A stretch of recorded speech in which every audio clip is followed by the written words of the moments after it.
You're listening to the Candid Comms podcast with Rachel Miller. Tune in for practical advice and inspirational ideas to help you focus on all things internal communication related. Hello and welcome to the show. On today's episode, we are focusing on how to create an effective intranet. And as ever, you will leave with one thing to know, one thing to do, and one thing to think about. Let's dive in. Intranets or internal websites inside an organization can be amazing. However, they can also be the total opposite. They can be an absolute pain to update. They're not used. They're the place where PDFs go to die. And there's a really awful experience happening inside organizations. So we don't want that to be the case for you. So the purpose of this episode is I'm going to share some advice and guidance with you from my experience working in internal communication and what I see and observe when it comes to intranets. So one thing I want you to know is why your intranet exists, or if you're putting a business case together now to have an intranet, why? What is the purpose of that website? Is it a single source of truth for your organization where your people are scrabbling around, wasting so much time searching for the final versions of documents or the final policies in which to decide how to take their annual leave, or they're trying to find out what the latest share price is or the latest customer pricing structure is for selling your products and services? They're spending a lot of time searching for information to help them do their job. Or maybe they're trying to find each other. Maybe you're a smaller organization that is scaling up and scaling fast, and your people don't know who each other are anymore, and they don't know where to go to get credible, accurate, reliable information to help them do their job. That's the purpose of an intranet. And more often than not, I find it's creating a source of truth for the organization. This is who we are. This is how we work. These are our people. These are our products. These are our prices, etc. So you need to know that for your organization. Why does your intranet exist? What's the purpose? Or if you're trying to plan one for the future, why? What's the point? Also think about the business problems that you're hoping that that website will solve or go some way to solving. Now, if you're planning out your channels, and if you listen to episode 8 in season 1 of the Candid Comms podcast, it will help you know how to plan out internal communication channels, and in particular, how to use a channels matrix. One of the columns of my channels matrix is purpose. You need to be able to articulate, why does every individual channel or mechanism of communication exist? Intranets in particular have the potential to be a huge investment in terms of time, in terms of money, in terms of resources. So if you're putting all of that effort and energy in, it's important that it not only works well individually as a standalone channel, but it also works well cohesively with the rest of your channels. So what I want you to know, and I want you to be able to write down, is the purpose of your intranet. And then that's how you talk about it. When you have an induction, for example, when new people join the organization, how do you introduce them to the intranet? What do you say it's for? This is where the purpose comes in. So it's pretty short and sweet, really. But so many times, comms friends, that is missing. And I find, particularly if I'm auditing an organization or my team are auditing an organization, and maybe we're doing a channels review or a desk review, as we call it, where from our desks, we review an organization's channels. So we perhaps have access to the intranet, or the comms team will screen share and show us around their intranet.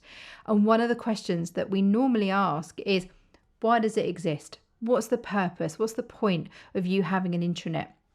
Because we're curious about that answer. We want to understand, how well does it fit in with the other methods and mechanisms of internal communication inside the organization? Something I want you to do is to do your research. So if you're curious about intranets, you want to know what other people are doing, there are so many examples online where people are sharing screen grabs on Pinterest, for example, where there are so many intranet vendor companies out there who are trying to encourage you to sign up to their intranets, where lots of those sorts of websites have different screen grabs of intranets so you can see behind the scenes of what people are doing. Now, we're very fortunate here at All Things IC because my husband, John, is an independent Office 365 entrepreneur. He runs his own business and is a consultant, and therefore he creates beautiful intranets. He's created one for us here at All Things IC, which we launched internally in 2022. A source of huge joy for me to have my very own intranet after working with so many other people's for many, many years.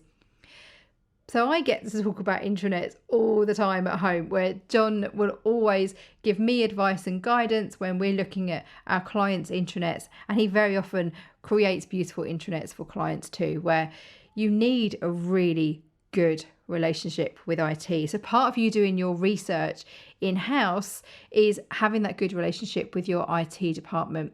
You need to know whether they're on the Google Suite or whether they're 365 and SharePoint, whatever they're interested in and whatever their agreements are internally.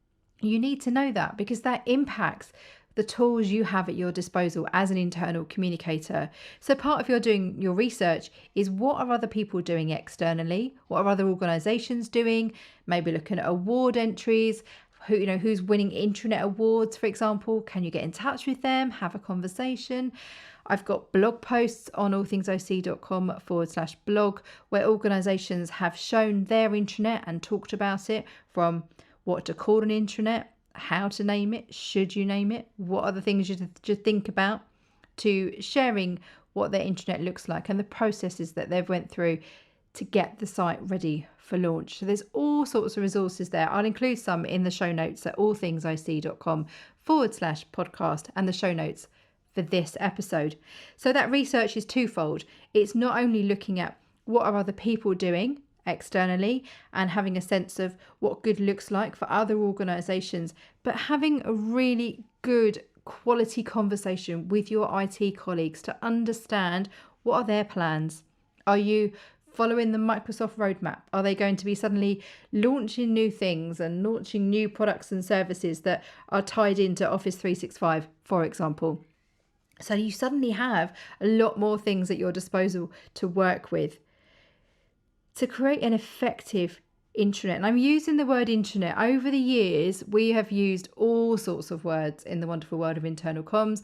Some people talk about a digital workplace or talk about digital employee experience to describe their portal. When I think about an intranet, I often describe it as a window into your culture. So when I'm looking at an intranet, there's various criteria in mind for me, but I should be able to see this window into the way you do things around here. I should get a sense of who your people are, what's important to the organisation, seeing stories from your colleagues where you've got an opportunity for them to share their views, their voices, their perspectives about the work that you're doing. Now, if you have an intranet in place, be really honest with me. Is it a window into your culture? Or is it the place where PDFs go to die, where it's really clunky and it's really outdated?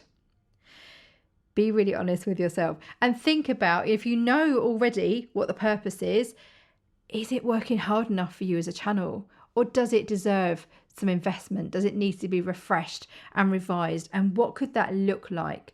Are you using the latest versions of things? Could you let go of some control, for example? Oh, I wonder how that feels when I said that. I often recommend that inside organisations where if you as a comms team are holding on really tightly to the content of an intranet, actually it's not just a window into your culture. It might be a filtered view through the lens of communication. I find a really good way to think about digital workplaces or intranets, and particularly if you're using an enterprise social network, so that might be something like Yammer, or maybe you've got Slack feeds going on. I describe all of that as a conversation owned by the organisation. So an intranet is not a comms thing, it's not an IT thing, it's a business thing, because it is a window into your culture. It should be a really vibrant place where people go as a source of truth to network, to interact, get the information they need to then carry on with their day jobs. We're going to take a short break, and when we come back, I'm going to share something for you to think about. See you in a moment.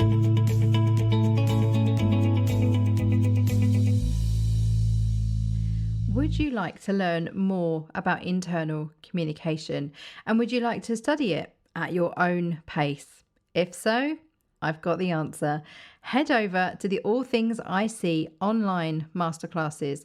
There is a whole range of courses for you to choose from how to be an internal communicator, to how to write an internal communication strategy, how to write a 90-day plan, how to be a strategic internal communicator, and even how to be a comms consultant. And because you are a listener of the Candid Comms podcast, you can save 10%. So head over to allthingsic.thinkific.com to explore all the options that are available to you. And don't forget to use the code CandidComms at the checkout to remove 10%. And I hope to see you inside one of those masterclasses very soon.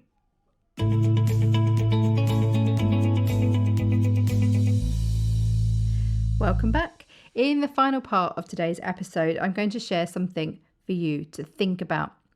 And what I want you to think about when you're trying to create an effective intranet is I want you to think about involving your colleagues, involving your employees. Let me tell you what I mean.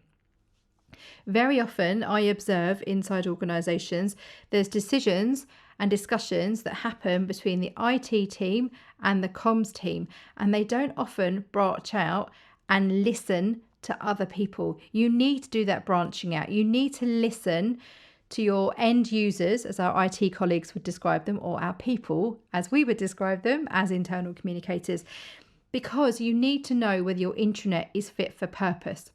I very intentionally called this episode How to Create an Effective Intranet, because the word effective is subjective for each organisation. So what effective looks like in one organisation will vary to what another one looks like. And the nuance there, the differences there, is caused by the type of organisation you are, and particularly the type of employees that you have.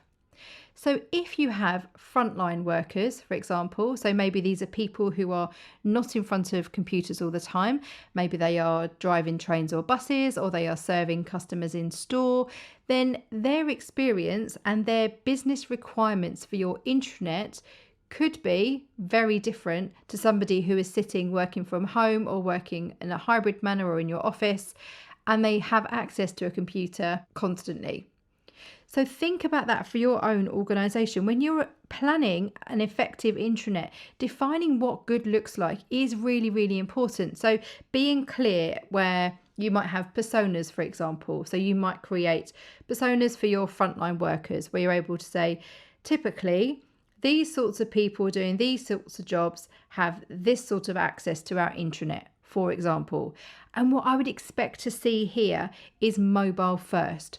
So you need to be clear in terms of how are our people accessing the intranet. If it's on their mobiles, how does it show up? Is it a responsive design? Does it render really well on mobiles? Or is the experience better if they're on a PC or a laptop, better on a desktop environment? You need to know that, because if we're just focusing on desktop, but 80% of our colleagues access our intranet on their mobile, for example, then maybe there's a requirement there to invest some time, money and effort in the responsiveness of the website, in the mobile design. So how it shows up on their devices in their hands is really important, because it impacts the experience that they have. So if the experience isn't great, where the pictures don't really work very well and the text is too long, then their experience is not going to be good. Therefore, your intranet is not viewed as effective. So if you're then asking them, say in an employee survey, about your channels, and you're asking them about the intranet, they're probably not going to score it very highly. So I like to start as I mean to go on by listening. I like to listen inside an organisation. I like to see it when the IT team and the comms team work with employees to have a sense of what's the business problems that we need this site to solve and what does good look like for all of our different colleagues.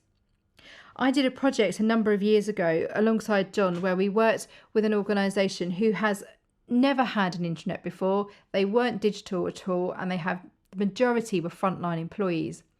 So when I did focus groups with them and I was listening to their colleagues, in fact, it was London Zoo and Whipsnade Zoo here in the UK. So the organisation is the Zoological Society of London, ZSL, and it's very, very separated out between the two zoos, and then you have the Zoological Society. If I'd have gone in, bearing in mind they weren't digital at that point in time, if I'd have gone into those focus groups and said, what would you like on the homepage of the intranet?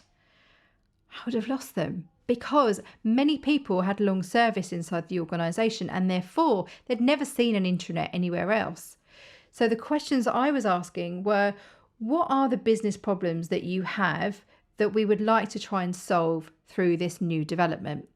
And the questions that people had and the issues they had were all solvable. It was things like, we don't know what time the zoo's open because it changes from various times of year due to daylight hours. So they were looking for source of truth. They were looking for credible, accurate, reliable information to help them do their jobs. And therefore, in my mind, as they were answering these questions from me, I was thinking, well, that's your news. Well, that's your fast facts. I could see in my mind's eye the different parts of the internet that would need to be in place to solve the business problems. Another example is people were saying to me, we don't know who each other are. We don't know how to get hold of each other across the different zoos. We don't know the numbers for people. We don't know exactly their jobs. We don't quite know what they look like as well. If we turn up to the other sites, we don't really know who we're looking for. And I was thinking, well, there's your people directory. We need to make sure they have photos in place, etc. So that's something I want you to think about is, I believe the key to creating a successful intranet is making sure that you are listening to and having the right conversations with your colleagues, that you have a really good quality discussion schedule in place where you're talking with your IT colleagues, you're communicating with your frontline workers, you're helping your people managers understand what exists on the intranet, and don't just assume that everybody knows it. So when you're having people join an organization, for example, how are you introducing the intranet to them? How are you describing it? What's the purpose? What's the point? Why does this site exist? That's really important. So having that consistent approach is super important for us as internal communicators, where anytime you talk about the intranet, you have a very clear sense of this is why this site exists. This is what good looks like. And it may be that involving your colleagues extends out to having comms champions or intranet champions. It doesn't really matter. It will vary inside organisations. It doesn't matter what you call them or how often you listen to colleagues. The most important thing is that you do. If you've never done that, if you're sitting here thinking, or if you're out for a walk or walking the dog or in the supermarket, as I know that Candid Comms listeners like to do while you're listening into this episode, if you're listening to this thinking, well, Rachel, I've got an intranet and I don't think it's great. I'm not really sure what to do. I don't know if we've got any budget. I don't know if we've got any time. I hear you. You're not alone. There are many internal communicators who feel frustrated by their intranets because they think it could be so much more, but they're not sure where to start. A great place to start, from my experience, nail the purpose. Be really, really clear. Do your research in terms of what are other people doing? What options are available out there? But most importantly, create those good, strong networks internally. Continue to listen to your IT colleagues and your HR colleagues and your people to help make informed decisions. That is what a great, effective intranet looks like for me. It's one that is informed by the business.